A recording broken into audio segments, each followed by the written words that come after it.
એ બોલશે બોલશે ને બોલશે થોડું 5 મિનિટ ઓય બાપા બોલીએ સદગુરુ મહારાજની જય.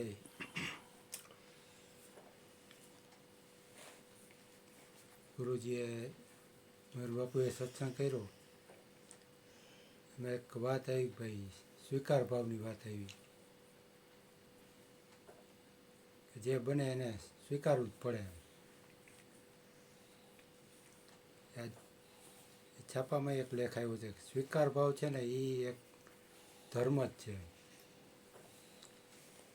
કારણ કે જે બને એમાં આપણે કાંઈ પણ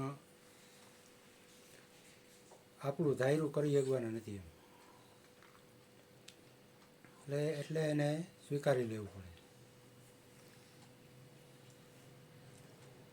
એમાં એક વાત તો છે કે ભાઈ એક વટે માર્ગું આમ હાલ્યો જતો હતો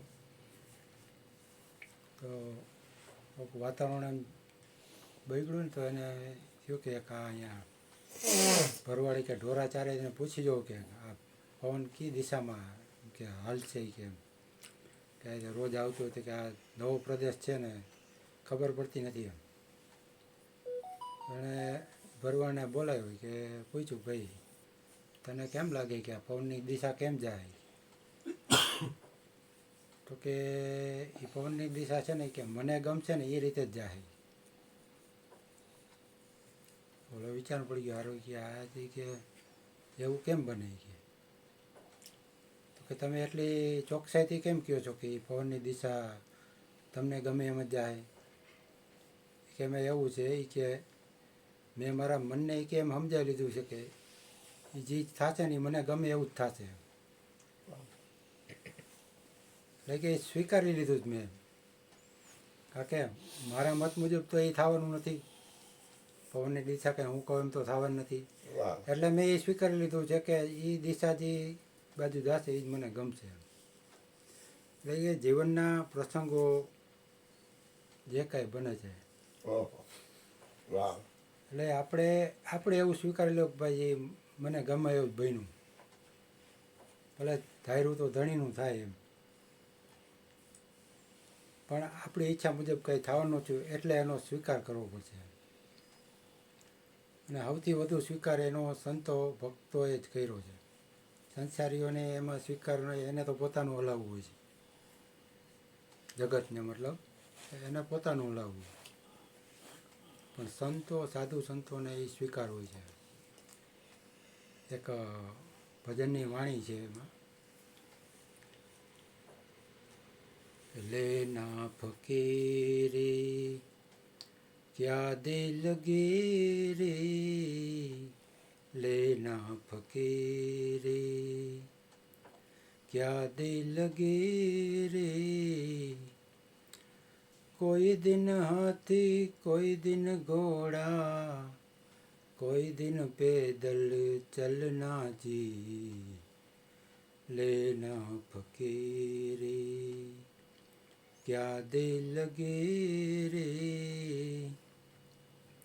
બીજી ઘડી એમ કે કોઈ દિન લાડુ કોઈ દિન પેડા, કોઈ દિન લાડુ કોઈ દિન પેડા, કોઈ દિન ફાકમ ફાફાજી. કે કોઈ દે ખાવાનું મળે નોય મળે તો એ સહજ સ્વીકારી લેવું. એવું જ એક પિક્ચરનું ગીતે છે એને જિંદગી કા સાથ નિભાતા ચલા ગયા, जो मिल सका उसी को मुकद्दर समझ लिया, जो नहीं मिला उसी में भुलाता चला ગયા. એ મળ્યું એ મારું નસીબ હતું એમ, ન મળ્યું એના માટે પછી ખોટી મહેનત ન કરું. એ સ્વીકાર ભાવ જ બતાવે છે કે એની પાછળ જો સમય બગાડવો એ ખોટો જ છે. એ મારું ધાર્યું કાંઈ થવાનું નથી. એટલે સંતોને એ હમણાં વાત કરી બાપુએ કે ભાઈ સ્વીકારવું જ પડશે એમ. દાદાની વાત કરી ભાઈ 4-5 દિવસ ન આવ્યા પછી સ્વીકારવું જ પડે. પછી બાપુ તો એને એવું હોય કે ભાઈ એનું કલ્યાણ થાય એટલે એ ફોન કરીને બોલાવે કે આવો તમારું કલ્યાણ, એને કાંઈ લેવા દેવા નથી. પણ પછી કોણ આવ્યું કોણ ન આવ્યું એ સ્વીકારવું જ પડશે. એટલે સહજ સ્વીકાર. અને આપણને ખબર જ છે ભાઈ મારું ધાર્યું કાંઈ હરીનું ધાર્યું થવાનું છે, તો પછી આપણે હું કામ ઓલી કરવી એમ. એટલે સ્વીકાર ભાવ સાચું છે. આધ્યાત્મની લાઈનમાં તો આ ખરેખર એક ધર્મ સમાન જ છે.